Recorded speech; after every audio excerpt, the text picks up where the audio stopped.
You're listening to the IDEAfit Pro Show, the podcast that empowers fitness professionals to reach their highest potential personally and professionally.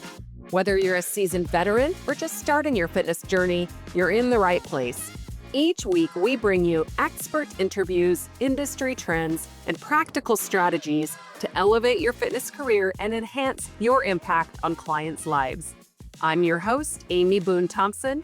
I'm the proud owner and CEO of IDEA and a certified fitness professional for over 30 years. Hello and welcome back to the IDEAfit Pro Show. I'm Amy Boone-Thompson, and today I'm excited to welcome our 2025 IDEA Personal Trainer of the Year, a coach, an entrepreneur, and an educator who has dedicated his career to helping people move better, perform better, and build sustainable strength. Greg Johnson is the owner and head trainer at VeraMax Fitness Personal Training Studio and the FitGolf Performance Center in Sacramento, California. With more than 20 years experience as a personal trainer and over a decade as a successful small business owner, Greg has built a reputation for combining practical coaching with high-level athletic performance training. He's also an international presenter and educator, passionate about sharing knowledge that helps fitness professionals grow their skills and elevate the industry. From helping clients understand the difference between weight loss and fat loss, to coaching rotational athletes like golfers, tennis players, and pickleball players, to reminding trainers that sometimes the best programming really is back to basics, Greg brings a thoughtful and practical perspective to fitness. Let's get to know him. Greg, welcome to the IDEAfit Pro Show. Thank you so much. That's quite the intro. It does make me feel more important than I probably am, but thank you. It's so good to be here. No such thing. I've met you and I know your business and I know your accolades. So definitely, it was probably underserving your career that you've had. But let's get started there. Let's let our audience get to know you and your career journey. You've been in the fitness industry for more than 2 decades and you have these businesses. So let's go back to where it all started. How did you get started in the fitness industry? Yeah, my entire career has been a series of unintentional events, if I can put it into a sentence. But I graduated college with kinesiology, not really sure what I wanted to do with it. I grew up in Maine, went to school in New Hampshire, and I decided to move out to California to get into physical therapy school. So while doing that, I got introduced to golf fitness. So if you had told me I played football for 14 years. If you had told me I was going to be in golf fitness 22 years ago, I probably would have laughed. And then through physical therapy, I started learning the fitness side of things and understanding a lot of people, the reason they were in physical therapy is because they were injuring themselves working out, or they were not working out, which caused injuries. So I just found there was just obviously a very tight mesh there. And then once I got more into fitness, it really just started steamrolling really faster than I could expect. Started my first personal training job, really got excited about it. Having the background in physical therapy was always behind me. And then as years continued on, I ended up going from an employee to an independent contractor, continued to build my business, started getting a little bit more recognition. Like I said, I had no intention of being a personal trainer, but then I became one. I had no intentions of being self-employed, and I did. And I remember thinking, there's no way I want a brick and mortar studio. And lo and behold, with a lot of encouragement and also advice from everyone I've met over the years, I am now a brick and mortar studio owner with employees and presenting.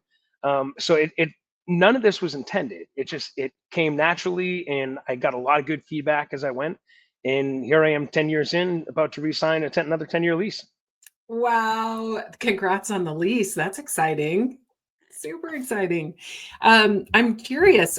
I always had a sports medicine athletic training background, and I knew that helped me get a lot more clients because I had just such a different level of understanding of the human body. So I'm curious, you did mention that physical therapy or pre-physical therapy at the time really helped you with your personal training career. Maybe you could elaborate on how that helped and what it enabled you to do with clients that still stayed in scope of both lanes. Oh, yeah. Well, I mean, if you look at a lot of people that are into fitness right now, almost everyone has some type of injury. So having an understanding of some of these people who maybe should have got physical therapy and didn't, but also who started physical therapy, and there's this gap between physical therapy and fitness that no one really knows what to do. So just having that experience alone has been huge for my business because they know I understand the background of injuries. I mean, the number one cause of injury is usually a pre-existing injury. So it's making sure we can get them in a program that's beneficial to not only what they've had to go through in the past with previous injuries, but make sure we can prevent future injuries as well. And I mean, I would encourage anyone getting into the field to at least do a little bit of like physical therapy aid work just to learn from physical therapists, just to get an understanding of how this stuff works. Yeah, that's brilliant. And at least include physical therapists in your allied professionals, and Absolutely. then go take your clients with them and learn from them. Have you, I imagine you've built a tremendous network in Sacramento and around your studio over the years. Do you have people that you're referring in and out of? And maybe you could share some of that. Oh, absolutely. I mean, one of the things I might talk about today is I work with a lot of athletes, rotational athletes, and like my number one referral source is actually usually golf pros, because they understand it would get their client better if they had fitness. And same thing, there's certain times my clients, I got a text message this morning, my client fell skiing and now he might have to go to physical therapy. I have 3 or 4 people that I know in this network that I'm going to make sure they go see because they do good work. And the physical therapists that are also becoming just a referral source, they understand what I do, the importance of what I do, and they trust their clients with me. So I mean, you want to talk about building a business, having that referral network of sports coaches, physical therapists, chiropractors, massage therapists, always in the wheelhouse. It's creating a team around each individual client. So good. Around the client. I love that. Okay, so then when did you start presenting, and when did you start teaching other trainers and fitness professionals? And was that with IDEA or somewhere else? Gosh, what's funny to start this is I used to have severe stage fright. If same thing, if you would ask me if I was going to be a speaker years ago, I like I took like D's in college because I didn't want to do oral reports. But for some reason, once I realized I really understood this stuff, I kind of had imposter syndrome for the first several years of my career. So I took in as much knowledge as possible.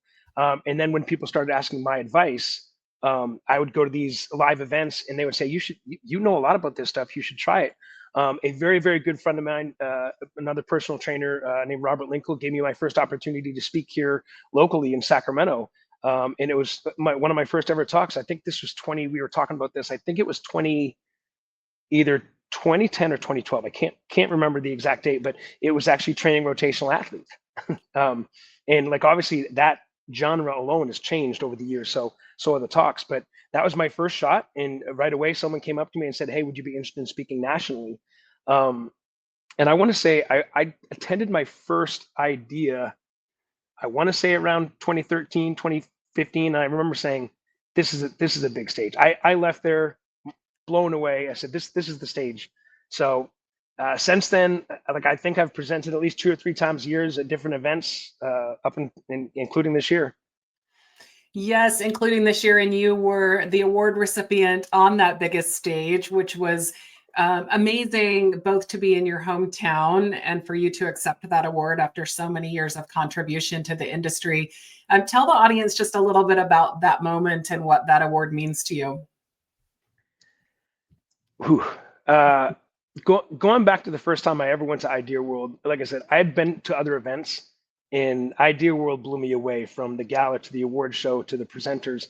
And again, it seemed like such a distant goal, but I'm like, this would be so amazing to be up there. I know several of the award winners. I've over the past 10 years, I've known some of them personally. Um, so I mean, just to be recognized in the same category of some of my mentors who I've learned from for years was really humbling, to be honest. And to have it in my hometown was very cool. It was the first time in Sacramento. It was exciting. Like I've presented for years, but I've never been more nervous than giving my acceptance speech that night. But it was pretty wild.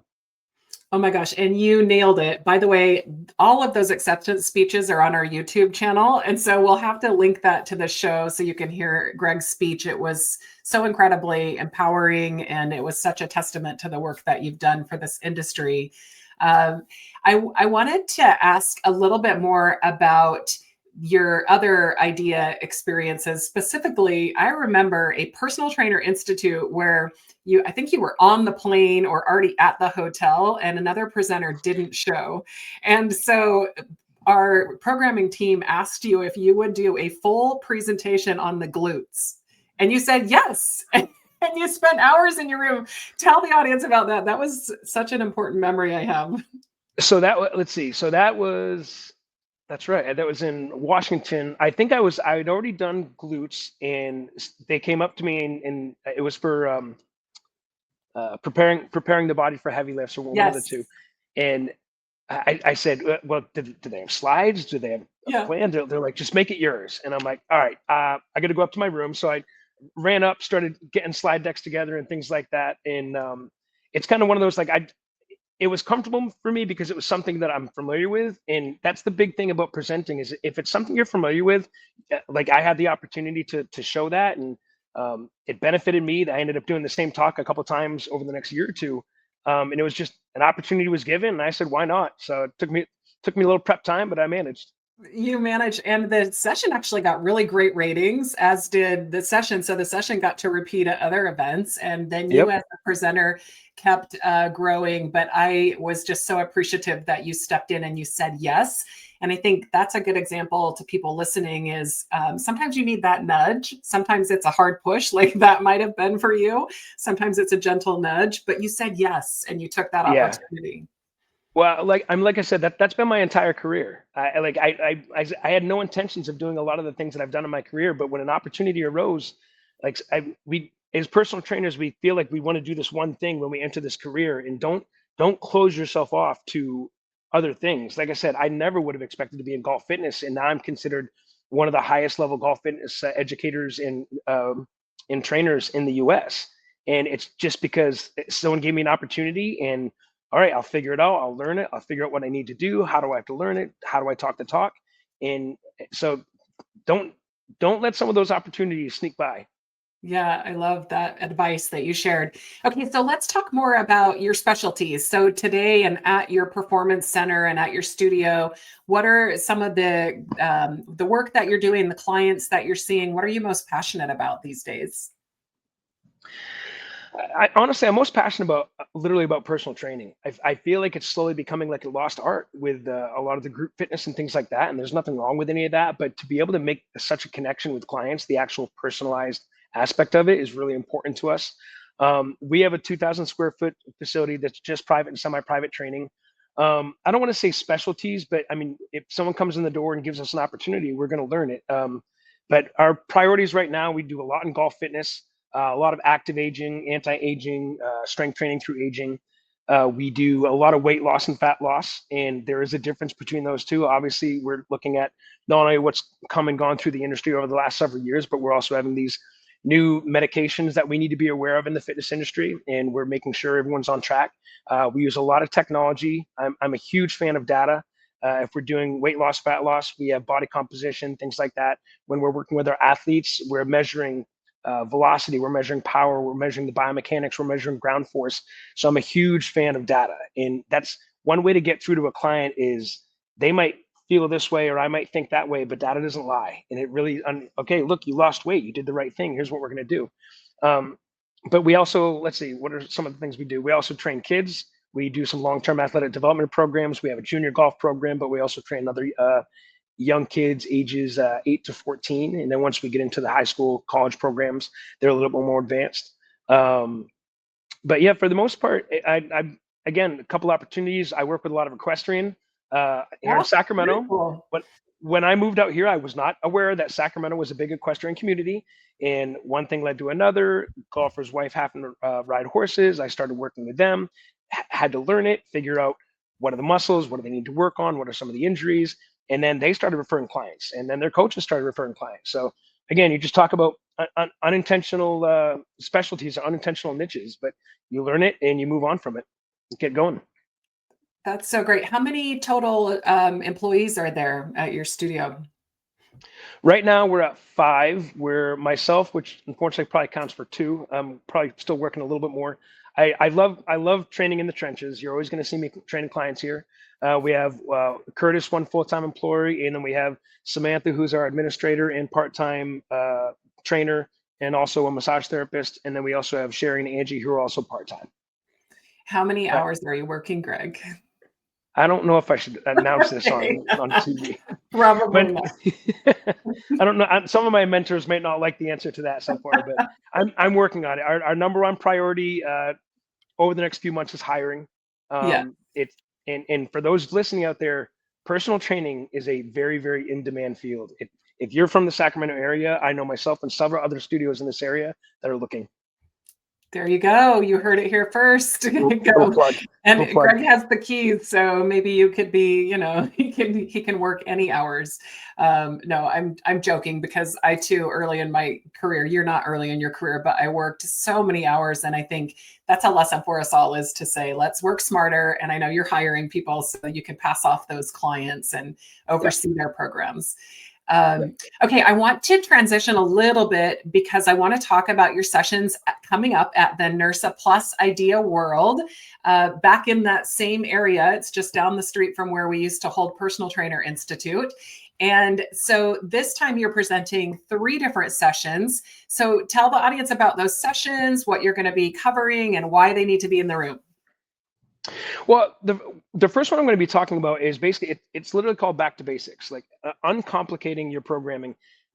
As we go through, I remember me as a young trainer, I'd go to IDEA, I'd go to these other fitness conferences, and I'd leave there going, everything I'm doing is wrong. I need to start from scratch, because you get so many good ideas. But what happens is, like muddy waters, you start thinking about too many things, you start going away from too many things, and you're constantly looking at social media. This is really bringing back the foundations of strength and conditioning, talking about periodization, time under tension, understanding the foundational movements of the body, that once you start getting too out there with what you see on social media, you start losing like the foundations. And when it comes to building strength, whether it's for a young athlete, for someone who's trying to lose body fat and gain muscle, or just active aging, if they're not eating the right things, if they're not doing the right things in the gym, if you're not getting that progressive overload, you're going to find out that they're not getting the results that you want. So using data that we use here, and you can use it in any gym, is making sure that you're doing the right things to get the clients to where they want, and not just what you think is fun and exciting on the internet. Okay, back to basics. That's a lecture. What else do you have? Yeah, back to basics is a workshop. Workshop, okay.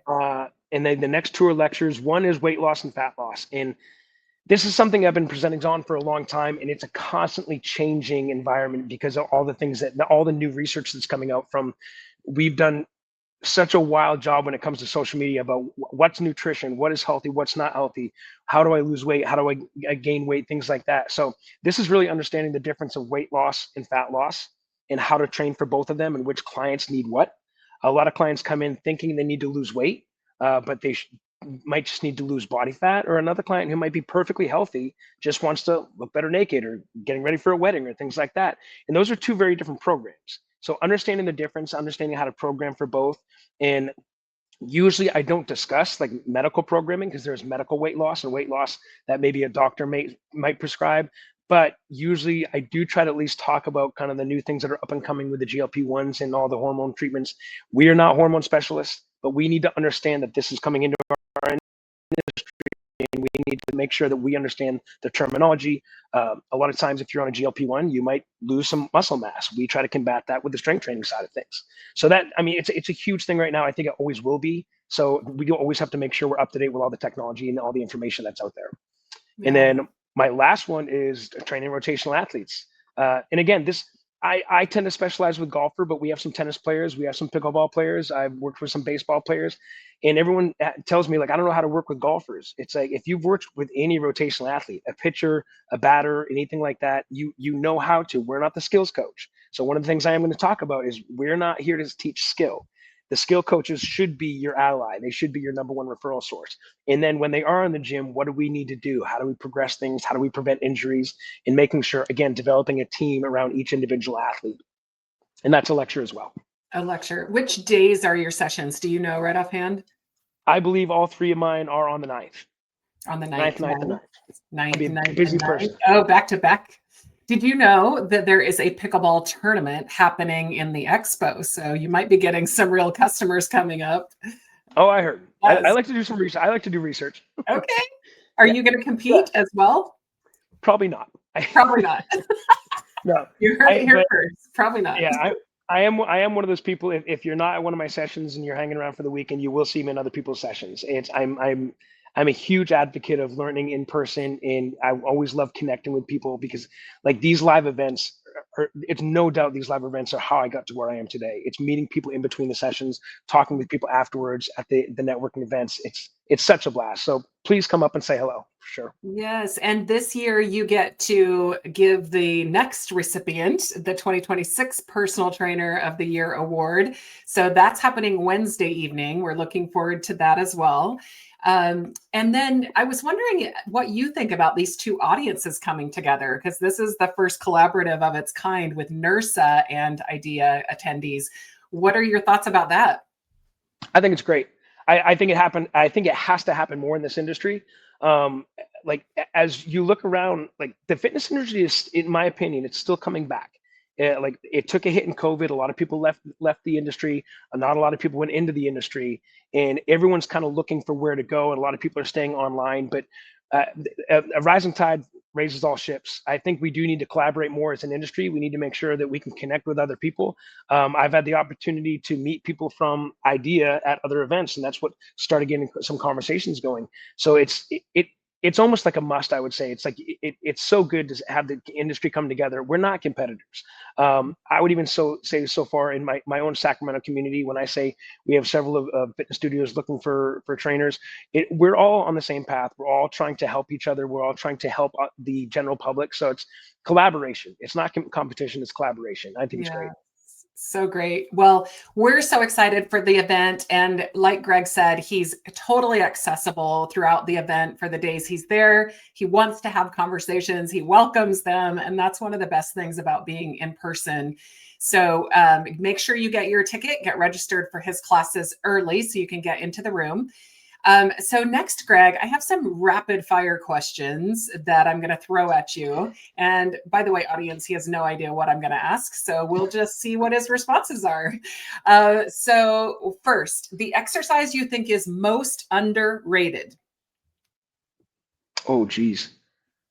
I don't want to say the deadlift is underrated, but I think in a lot of populations it's underutilized. Trap bar deadlift. Okay. Ooh, trap bar deadlift. Maybe underutilized. Excellent response. One habit every fitness professional should build. Stay in control of your own schedule. It's very easy, especially if you're young. I'll take that 5 a.m. I'll get here at 4:30. I'll start working late. Be in control of your own schedule. I'm still working on that, but I would still give that advice. Yeah, we just talked about this. I did the same thing. I fell into that trap early, and sometimes it's through your career, ebbs and flows, right? Yes, absolutely. But you are the owner, so the buck stops with you. Sometimes you have to step in and take the client. Okay, one piece of advice you would give to your younger trainer self, little Greg. What would you tell little Greg? Gosh, learn as much as possible. Try something that you go to a session that you might think you might completely disagree with. Like, don't be afraid to go outside your box. There's been several sessions that maybe I didn't fully agree with going in, but I could still get take home points. Like, get out of your shell and find something that you might disagree with and see what it is. Great advice. I love that. Okay, last one. Favorite way to stay active outside of the gym? Hiking. Absolutely hiking. Hiking is my meditative space, especially here in Northern California. Where do you hike? I know you have tons of great spaces. Oh gosh, I mean, locally, Tahoe, Yosemite is absolutely phenomenal. Yosemite is probably one of my favorite places in the world. When I go on vacation, I always like to try to find like some type of local hike to do. So if I don't have a lot of time, it might just be on the bike trails here, just getting outside, but absolutely hiking. So good. Okay, a couple more questions before we let you go today, Greg. What keeps inspiring you after doing this for more than 2 decades? The best part about this industry is it's ever changing, and the connection that you can make with clients in the personal semi-private training setting is you really understand the good that you're doing. you're getting that constant feedback. The people that are, like, it could be from, I was in a walker 6 months ago and I have no problems walking without a cane or without a walker. I had back pain and I haven't been able to play golf in 3 months, and now I just shot my lowest score. Those individual stories that you're constantly getting just lifted up, and it reminds you, even if you're just having like long down day, and you just get a text message and it's just like, man, just it makes you wake up in the morning. So it's fun. Like I love this industry, and I love personal training in summer private specifically for the relationships. So that's great. I love that it's the people, but it's also the learning. It's the things that keep you fired. I love that. And the last question I have for you is, especially for those new trainers that you're hiring in your gym, you really get to see firsthand what skills they're coming in with and what they need to build to have a successful long-term career. So what type of advice are you giving to these new trainers who are brand new to the industry, and that might apply to this audience as well? What advice would you give them? Don't be blinded by social media.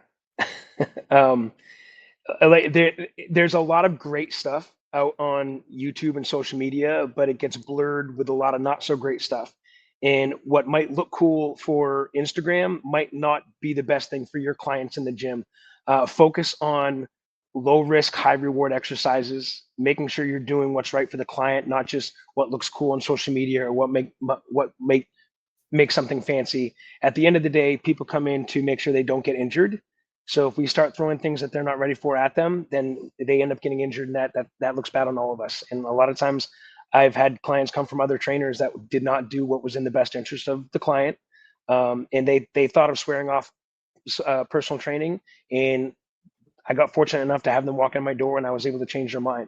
So do what's right for the client, and don't get blinded by everything that's on social media. Do your research. Great advice. Is there anything else that you want to share with our listeners that we did not already cover today? I think one of the questions that always gets asked the most after I presented is, people will come up to me and they'll see that I've contributed into a magazine or I've presented, and they say, how do I start presenting? And my first answer is apply. Like, just apply. Everyone's so afraid that they are not ready to be up on stage. I'm never going to be ready to be up on stage, but for a while I just started applying on things that I was passionate about. I hate to admit this here, but there's been times where I'm like, I'm really passionate about this stuff and the deadline's coming up. I want to talk about it. And once I get accepted, okay, now I have to create my speech, and the talk, and you do what you do naturally. So if you want to present, if you want to be a contributor in this industry, ask and apply is the best thing I could say. And that is for the award as well. So I think everybody needs to step up and apply for the things you aspire to, even if you feel like you might not quite be ready. It's very hard to fill out the application. I'll be the first to say it, but it's rewarding to sit down and look at your life over the past year, and just like, man, I really did a lot of cool things. I am deserving of this reward. I think, because a lot of people, they just don't feel like they're deserving of it, but apply anyway. Let the judges figure it out, but it gives you an opportunity to go back and see what you did well, and maybe what you may need to do better for the future. That's right. I always encourage people to apply often, and then use it as a stepping stone. And then how can you be more well-rounded in the future? Getting a little absolutely. feedback. That's that a your fire truck alarm? going by. No, it's a truck going by. Oh, okay. It's like, are we having a fire? Well, I was just about to wrap up, Greg. I'm so grateful that you spent some time with us today. I can't wait to see you at the event. So thank you for joining us on the IDEAfit Pro Show and sharing your experience, your insights, and your passion for helping fitness professionals grow. And to our listeners, if you'd like to connect with Greg at the event, you can see him in person if you're attending. And if you're not, we'll have all his contact info in our show notes. The convention is April 7th through the 10th in National Harbor, Maryland. Be sure to register for Greg's sessions so you can learn from him firsthand how to improve your performance coaching, strength training, and rotational athletes. Thank you for listening to the IDEAfit Pro Show. This podcast is brought to you by IDEA Health and Fitness Association, where fitness is our business. Thanks, Greg. We hope you have enjoyed this episode of the IDEAfit Pro Show. If you did, we'd love for you to follow, share, and give us a 5-star rating. Be sure to explore IDEAfit's vast library of past episodes featuring insights from top experts and thought leaders across a variety of topics. There truly is something for everyone. IDEAfit Pro Show is part of the IDEAfit Podcast Network. A huge thank you to our entire team at IDEA Health and Fitness Association. Copyright 2025, all rights reserved. Reproduction without permission is prohibited.